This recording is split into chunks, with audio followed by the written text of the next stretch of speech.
Good morning. I am trying something new this morning. As you can see, I've got headset on. So maybe I am heard better.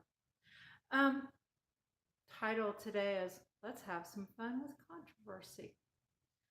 Anyone who knows me, and soon, if you don't, you soon will, I like to be a little mm, controversial, naughty, I don't know, politically incorrect. So, the keto diet. I know in and of itself, it's a little controversial because of the amount of fat that we eat. And a lot of times that invokes a lot of emotion. There's different controversies with this. The fat is just one of them. And then there are people who are full blown con or carn or keto, and their big thing is, ooh, we should tax all the sugary stuff. And you know, I have my own controversial beliefs, but my thing about this is our diet should be enjoyable and fun. And if you have fun with controversies, then embrace them. Why not? You know, I don't like to argue and debate. I used to love to debate, but a lot of things that people debate gets very emotional and very argumentative quickly. So as I get older and a little more laid back in life, I do a lot less debating. And if someone happens to comment on here with a debate issue and their opinion, everyone's entitled to their opinion. So I am not going to try to discredit it or I won't debate it. It's just the way I am. But here's some of my thoughts on some of the controversial stuff. First of all, when looking at the uh, issue about the amount of fat and cholesterol and such, there's still a lot of research being done. And that mic right here, I don't know. I hope you can hear me okay. And because of the fact that the research is still in its infancy, to me, it's just silly to get argumentative about it. I mean, you have two camps. You have the low fat camp and you have the high fat camp. And they both passionately believe in where they're at. I passionately believe in the ketogenic diet. There's some research out there showing that it's not so much the fat that's causing the heart issues, it's inflammation. And the ketogenic diet is an anti inflammatory diet. Is it the sugar that causes the inflammation? Maybe.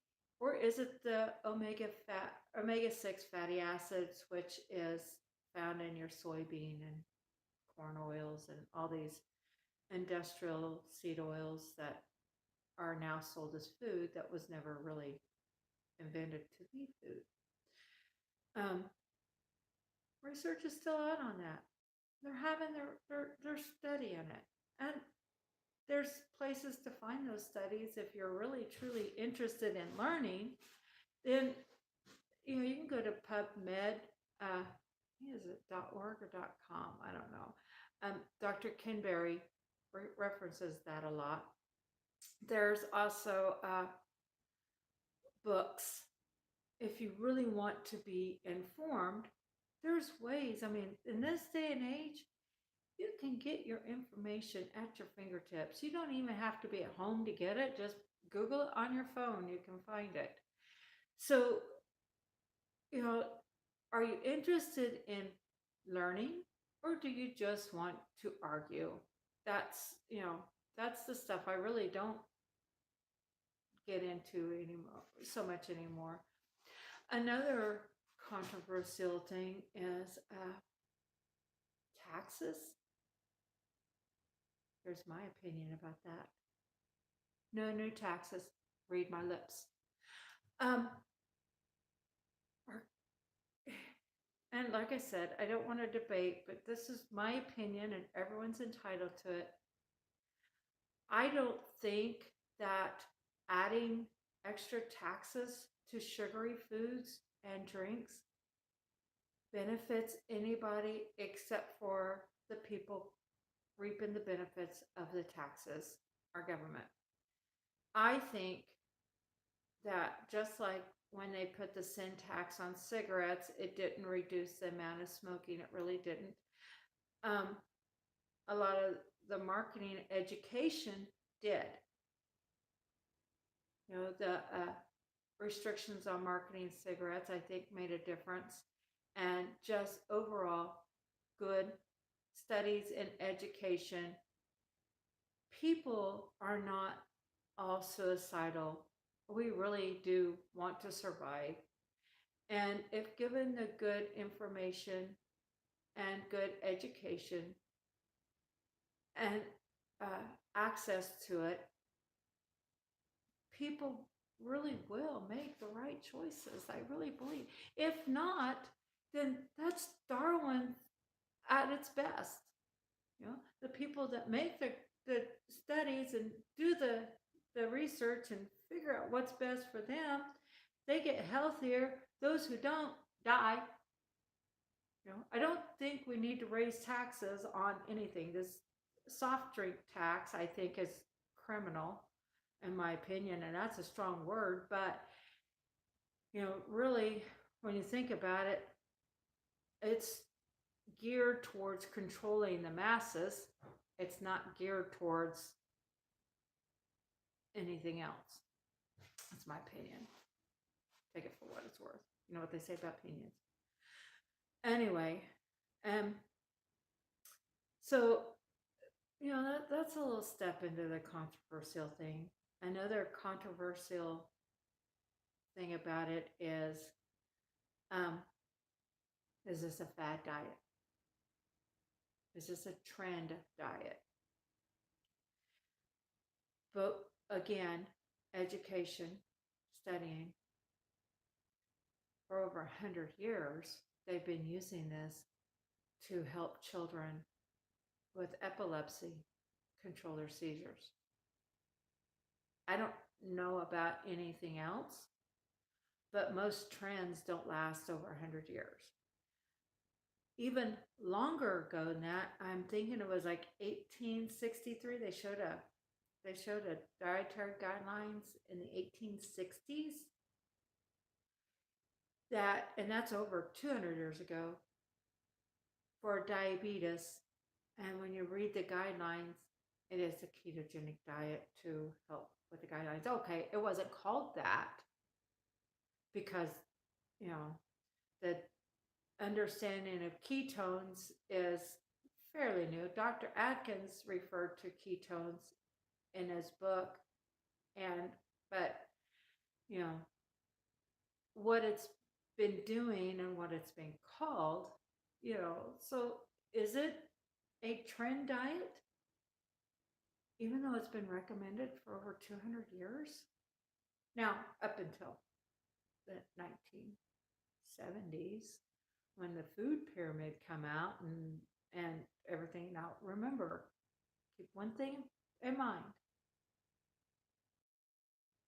Dead people go in pyramids. Pyramids are made for dead people. That's my food for thought. So when stepping in this, is it controversial? Yes. Why is it controversial? I'm not a conspiracy theorist or anything, but in all reality, look who's gaining money or not gaining money for. How much money do you think the pharmaceutical companies would lose if we can correct diabetes with our diet, type 2 diabetes. Uh, it's a huge amount of money going to the pharmaceutical companies for that. Now, not only that, but the medical industry with their dialysis clinics set up everywhere. And I mean, just think how much money would get lost to this industry if those of us in the keto camp are onto something and the ketogenic diet will help ease depression, anxiety, um, autism in children. They show that in the magic pill, and I was just flabbergasted the difference in the autism in children. How much money Pfizer and Mercer and them would lose if there is actual fact, and right now they're studying it, so I'm not going to call it fact, that cancer is fed by sugar, and by reducing the sugar, you can actually starve out the cancer. I'm not telling anyone with cancer to stop treatment and just stop eating sugar and you'll get all better and life will be great, kumbaya. No, I'm not saying that. But I'm saying there's a lot of big industry involved in our diets. And whenever you start threatening big industry's money, they're going to holler. It's like I told a banker one time, if you take the food out of a fat girl's mouth, you're going to get bit. I told him that after someone stole $13,000 out of one of my businesses. I was like, he says, are you going to press charges? I said, really? You take food out of a fat girl's mouth, she's going to bite you. Well, our industries, big pharma and food industries, they're big. You know where the concept that a calorie is a calorie is a calorie come from? Not our medical system, not our scientists, not these people that have interest in our health. It was Coca-Cola. They don't care about your health. All they care about is their stockholders and keeping their money up. I was like, oh God, when I heard that. Let's have some fun with controversy. Why not? It's there. Let's keep it there for our entertainment. Life can be fun. Let's laugh at it. Let's not run away from something that might be a little politically incorrect, a little controversial. Let's embrace it. Let's have fun with it. Life is about laughter. If you don't laugh, then how sad is that? You know, I've said forever that I believe that, and this, I don't want to step on any toes or hurt anybody's feelings, it's just a thought, it's just my opinion, that foods like candy bars, cakes, soft drinks should not be allowed to be purchased with government money for food stamps. Oh, I said that one time and all hell broke loose. You mean our children shouldn't be allowed to have these? Other people are. That's discrimination, blah, blah, blah. But you know something, what I've heard? There is a state, and I can't remember which one it is. I think it's West Virginia, but don't quote me. It was a doctor in that state was successful in making some of these changes. And one of the changes that I was like, yes, about is if you are on state assistance and you have a food stamp card, or in Kansas, it's a vision card. Some places, I think it's called SNAP. Anyway, you have a food card, you know, so you can get, and you take that to your local farmer's market, you get 2 for 1. So, and I'm like, yes, yes. So I'm not discriminating. I'm just saying, let's embrace controversy, because until you do, then things stay in the dark. And when it stays in the dark, it doesn't get fixed. You know? Denial is a river in Egypt. Should not be a way of life. You know, if we deny the fact that diabetes is killing our national budget, and cancer and kidney failure because of diabetes and because of our diet, when we deny the fact that our children are suffering, and most likely it's because of the sugar. I tend to believe that because that's the camp I'm in right now, and that's what the research is pointing. Then, and our children are suffering, but we just keep hiding our face because, well, it's controversial, and I don't like to be in controversy. Then the grassroots doesn't take hold, and things don't get changed, and our babies still suffer. You know, I had a thought. Now, granted, these are my thoughts. I'm not a doctor. I'm not a scientist. I'm just a housewife right now. But to me, it made sense, and I'm going to throw it out there. If the ketogenic diet and the low sugar diet made such a huge difference in children with epilepsy and children with autism, then what if, while the mother was pregnant with that baby, she followed the ketogenic diet and that baby never got the insulin spikes while it was being developed? Maybe, just maybe, now, like I said, no studies, just my thought to throw out there, but could we maybe have prevented those issues in that baby to begin with? It's a thought. You know, I'm not saying that every birth defect is the mama's fault. I'm not saying autism is the mama's fault. I'm not saying that any issue at this point, I don't have the resources to do the studies. That even means brain power.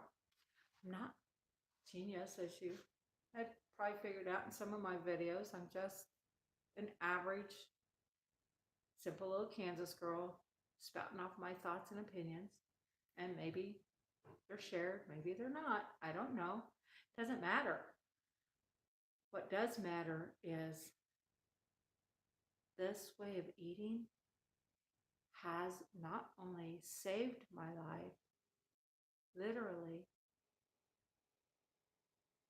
but changed it for such a powerful way. And I can't believe that I'm some kind of superhuman, amazing woman, and I have the corner market on feeling good. I have to believe that if it made me feel so much better, it's bound to make many people feel so much better. And then as I watch my YouTubes and I watch my doctors that I follow, and basically I have a couple doctor's appointments every morning. I just don't pay them. I watch them on YouTube. And scientists and engineers and the people that know stuff. And I'm watching these couple hours every morning. That's my shot in the arm. That's my pep talk in the morning. That's what zeroes me in and gets me going. It's kind of like they're my coaches. I can't seem to get a lot of coaches on the outside. I get a few.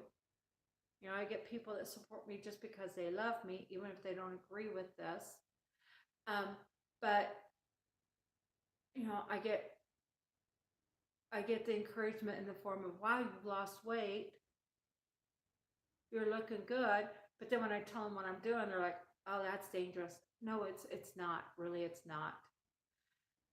But they want to spout off the controversy, but they don't want to listen to the other side of that controversy.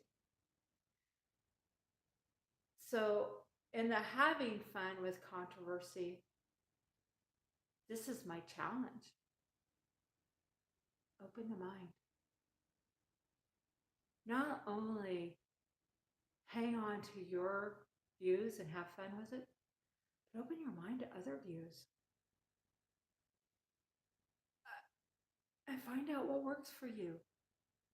I honestly, truly believe everybody's body is different. Everybody's sensitivities are different. Not everybody has insulin sensitivities like I do. So the people that don't, they can do better with a little more carbs and a little less fat. With myself, the fewer carbs I have, the better. The more fat I eat, as long as it's a good healthy fat. I'm going to say that again. I don't eat canola oil, soybean oil. Yeah, right now there's a little bit of soybean oil in the mayonnaise I buy, but I got some. I went yesterday and bought some different oils, and I'm gonna try my hand at making my own mayonnaise and see if I can't eliminate all of these bad oils out of my diet completely. See if that helps speed up the reduction of pain in my feet and legs and knees, because those oils are very inflammatory. They cause pain. So open your mind, look at your body, listen to your body, embrace the controversy, have fun with it. Not everything in life is a debate. Sometimes the main debate is yourself. And when I find people that are very pit bullish, no offense, Linda, pit bullish about it, they're just going to grab onto it and they're not going to let go, it's because they're insecure about their view.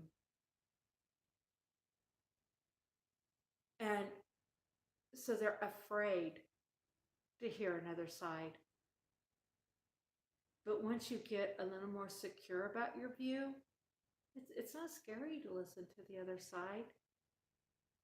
And you can take what they say to Google and or PubMed and research it, and maybe they got something, and you just grew. Um, I I believe that in growth, there's going to be a little bit of friction. It's not always comfortable, but if you embrace it, you reap the benefits of it. Like I've said before, I've done many, many different diets. So, I mean, I haven't only been 100% keto forever and ever. I tried this back in the 90s when Dr. Atkins' first book came out. I read it. I was like, oh, that makes perfect sense. He's a cardiologist, and I tried it. I didn't have support at home, and I didn't have the physical or mental strength and emotional strength to plow through the controversy. So I quit. Now, when I was doing it, I was losing some weight. Same thing with the whole health. Easy. I mean, to be called radical bothered me. You know, and it felt like controversy to me, and I didn't want to be singled out. Singled out. I didn't want to be the source of other people's discomfort. So I quit. And now I realize at my age, I'm an old lady, I'm a grandma. Happy days. Anyway, that my choices, if they affect other people, that is their choice. If I choose to go to a restaurant with a group of people and I choose just to drink iced tea instead of eat because I'm not hungry or there's nothing on the menu that fits my desired eating plan and they're uncomfortable, that's their choice. That tells me that the main thing that they're there for is the food, that they weren't really there for the company, because if they were, they would be happy to have me along, whether I eat, drink, or just sit there. So I don't formulate my plan based on what other people might think. If they're worried about, because some people they do love you and they really do worry, that's different. If they care enough to listen,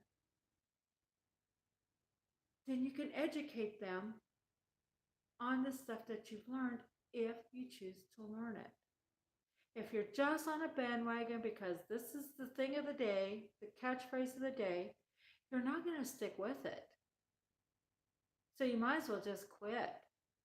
I mean, that's harsh, but seriously, if you're not willing to do the work to learn, and you're not willing to educate yourself, and you're not willing to uh, embrace the controversy and open your mind, then you're just on the fad wagon and you're going to fall off. Yeah, okay, it was good for a while, but it wasn't a lifestyle change. And it doesn't matter whether it's the keto diet or whether it's a vegan diet or whether it's uh, the cabbage soup diet, whatever you do. It doesn't even matter if it's weight loss surgery, as I can attest to. If you're not willing to embrace the controversy, not willing to do the research, not willing to change your mind, emotions, and habits, mind, emotions, and attitudes are the three keys to success. Change your brain by learning, change your emotions by embracing what you learn, and change your attitude by what you do with what you've learned. Then, once you get those three and you find the program that works for you, you can't be stopped. You got to change it, you got to embrace it. Yes, it could be a little uncomfortable at first until you figure it out. Then pretty soon it can be fun. Have fun with it. If you don't laugh in life, it's a miserable existence. So anyway, I'm gonna get off my soapbox. I didn't intend for it to be. I intended it to be a more fun video, but there are controversies with this. There really are. So embrace them, learn, have fun, laugh when it's funny. When you get confused, dig in and research. There's a lot of information out there. Weed it out, figure it out. You know, you got to throw weeds out of your garden, or it'll choke out the good stuff. So that's my pep talk for today. Have a great one. If you know someone that's wanting to do keto, but they're kind of nervous about it, or if you're watching this for the first time and you feel like I just don't have any backing or support, feel free to subscribe to my channel. I have it set on public. Subscribe, share, I don't care. Like I said at the beginning, if you're going to put debate information in the comments, you're not going to be able to drag me into debate. If you have questions, I will answer them. If anything that's, I mean, like I said, I embrace the controversy. I do not embrace arguing in debates. So anyway, I love you all. Have a great day. And if it's right for you, then go keto. If it's not right for you, find the one that is and stick with it. Because I'm telling you, you will feel better than you ever have in your entire life. And then once you hit that sweet spot, there is no looking back. It easily becomes your new lifestyle. Love you. Have a great day. Bye bye.